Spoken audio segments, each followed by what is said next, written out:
Hey, welcome to the Backwoods Gourmet Tuesday tips and tricks. Today I'm going to show you how to make my brown gravy recipe. So y'all stay tuned.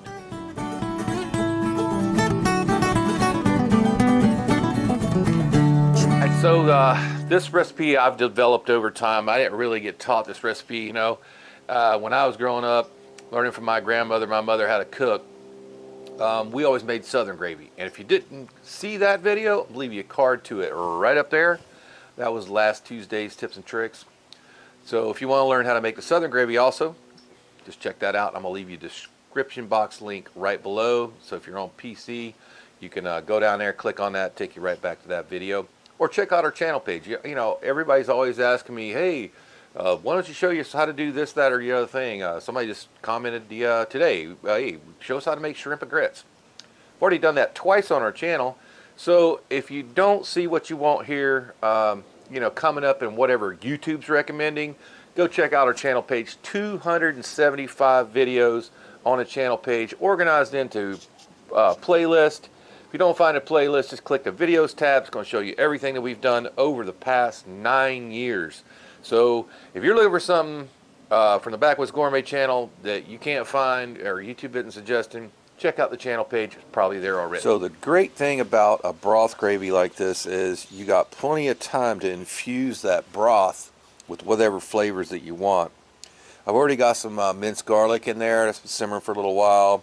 Plus you can reduce this. If you start out with your regular beef stock for your drippings from whatever beef you're cooking, chicken, turkey, whatever it is, you can get that oil off the top and then you can simmer that down until it concentrates, and then it gives you an opportunity. Here I got rosemary and thyme, just some dried. So I want to get that in there pretty sooner rather than later.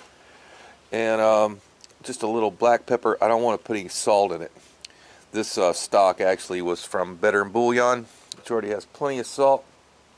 So let's let that steep along there till all this goodness comes out of those herbs.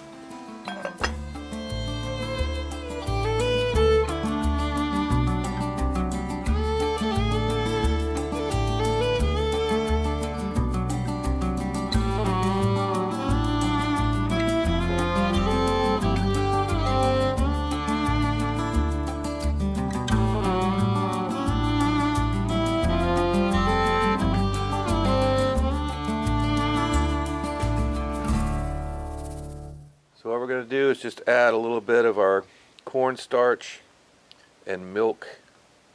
This is 2 heaping tablespoons of cornstarch and about 4 or 5 tablespoons of milk, just enough to dissolve it.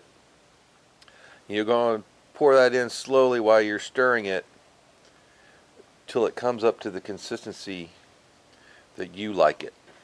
Okay, so you can make it as thin or as thick as you like. And oh man, does that smell really good from the mushrooms right now. So don't bring it too thick at the beginning, because you're going to turn that fire off. I'm going to do that right now. Just as it comes up to simmer, I'm going to put the lid on it, let it sit there for a little while, and then we'll check it for seasoning. Alright, let's go ahead and serve this right over some beautiful white potatoes, baby ones I just boiled up. What's better than potatoes with some gravy? Before we put the gravy on, we're going to give them a little sprinkle Seminole Swamp seasoning. Let's go ahead and go into that gravy right over here. Give it a little stir with our ladle.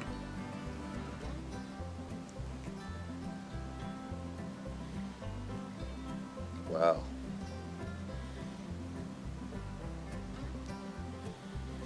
Potatoes and gravy. And for a little garnish, let's go with a little sliced scallions right out of the garden. What's better with potatoes than some scallions? I wish I could put some television up here for you guys.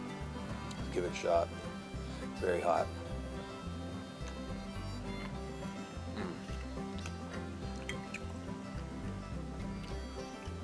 There's no better comfort food than some good old potatoes and gravy.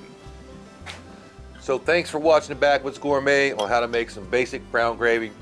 Be sure to put your own variations on it And check out some end screens coming up right here. If you like what we're doing, smash the like button. We'll see you next Tuesday.